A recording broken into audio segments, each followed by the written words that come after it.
Есть телефон или планшет на андроиде? Прими участие в бета-тестировании официального бесплатного приложения от Вспышки. Ничего сложного, заходи на Вспышка Клаб, устанавливай приложение и помоги нам стать лучше.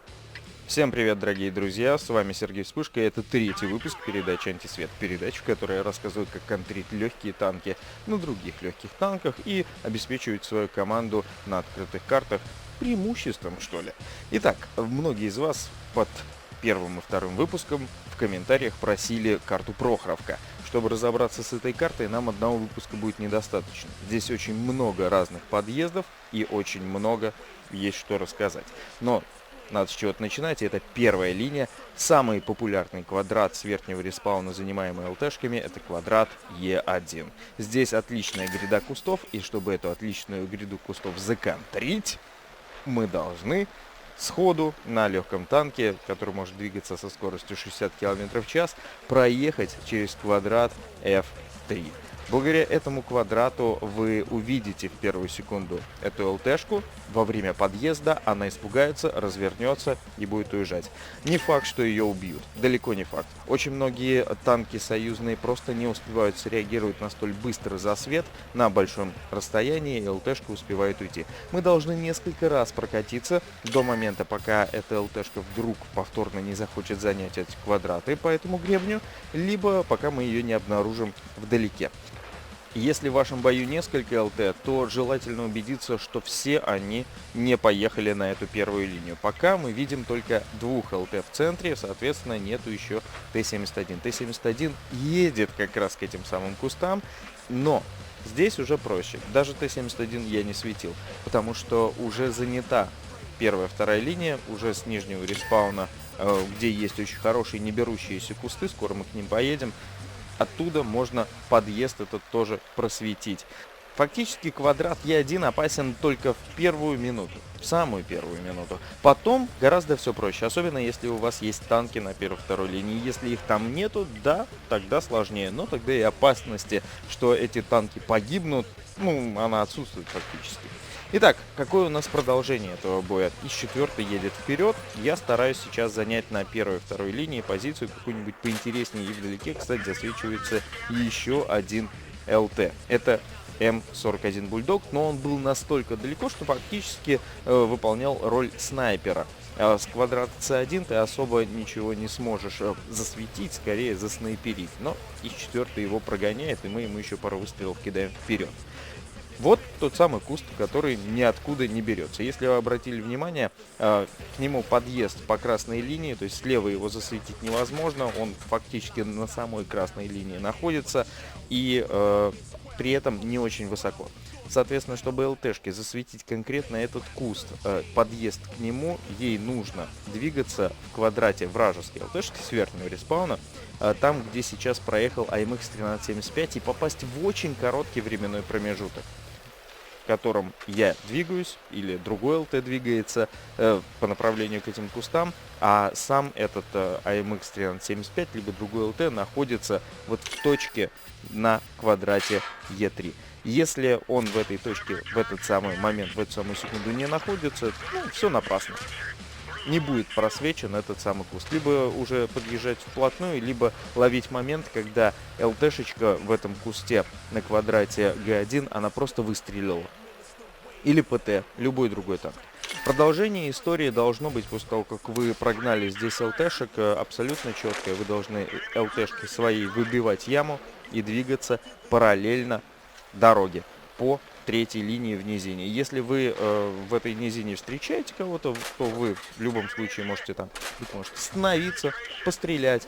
Те парни, которые находятся на четвертой линии, на пятой, шестой линии до железной дороги, они по вам зачастую стрелять не могут.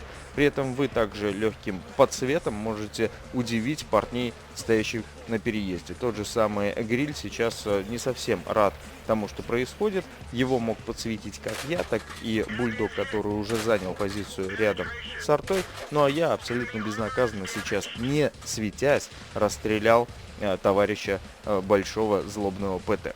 Мы не допустили занятия ЛТшками выгодных позиций на первой, второй, третьей линии, что позволило нашим танкам, тем, которые стояли за спинами ИСа-4 танкующего, проехать вперед и сделать свое грязное дело. После этого проиграть практически невозможно. Преимущество 10-2, есть запас ПХП, поэтому мы будем добивать здесь противника, а видео на этом не заканчивается. Второй пример давайте рассмотрим, когда команда практически полностью занимает эти квадраты.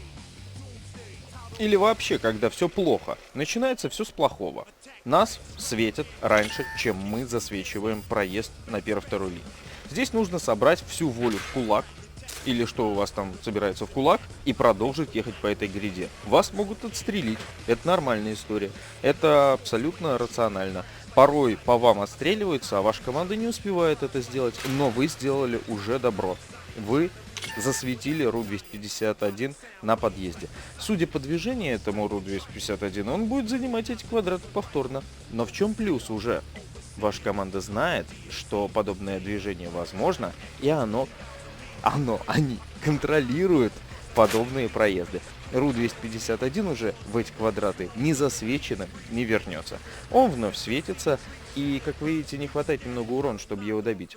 Опять собираем волю, или что у вас там, в кулак, и нормально убиваем этот самый ЛТ. Порой здесь нужно стрелять. Да, еще раз повторюсь, и это тоже опасно. И здесь вы можете засветиться, и здесь вас могут отстрелить на большой дистанции. В конце концов, сейчас отрисовываются ЛТшки неплохо. Но чуть-чуть привыкните, где-то зафейлите и научитесь это делать аккуратно и без больших потерь для собственной ХП. Итак, продолжаем бой.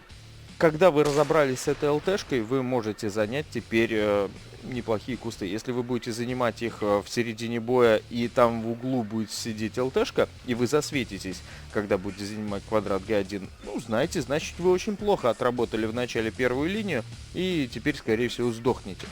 Ну, здесь мы не сдохли, здесь мы уже законтрили этот ЛТ, а наша команда понимает, что не встречать никакого сопротивления на 9-й нулевой линии.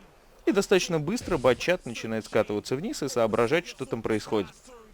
Я пока слежу за происходящим, то есть начинается сейчас такая куча мала, есть информация о засвете в центре, наша гора отстреливается сейчас по этому самому центру, периодически появляются какие-то танки на первой и второй линии, что тоже неплохо, но до самого интересного нам нужно немножко дожить. Оно начнет разворачиваться, когда наши поймут, что все-таки гора их, и скатится вниз. Когда ты скатываешься с горы и занимаешь позицию полукругом, то выглядит все очень симпатично. Но есть несколько сложностей. У противника ПТСАУ это очень хороший альфа-страйк, и они сидят в лесу.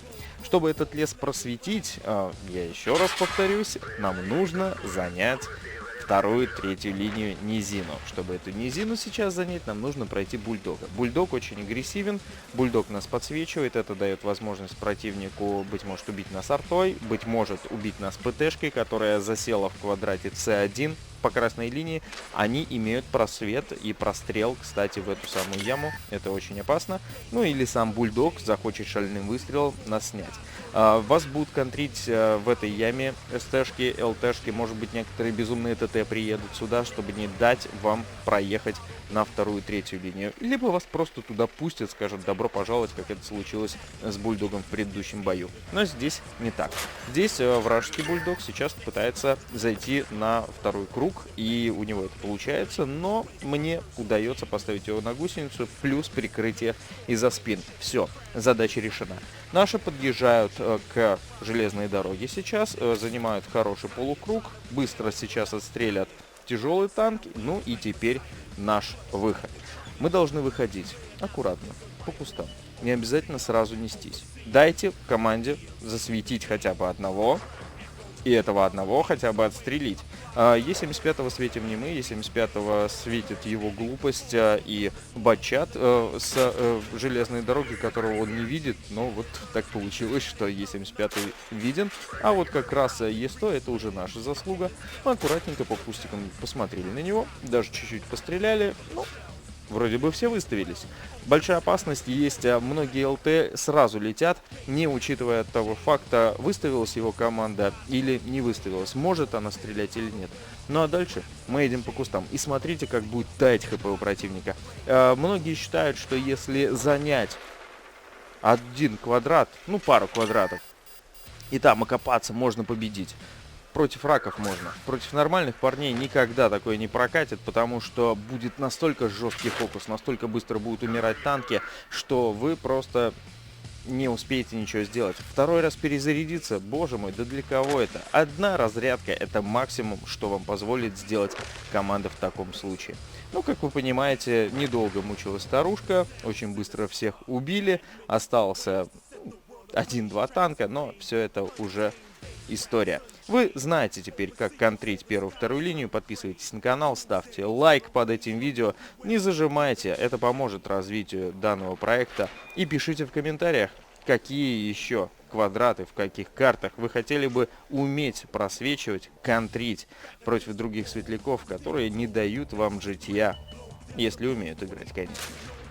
На этом все. Спасибо за внимание и пока-пока.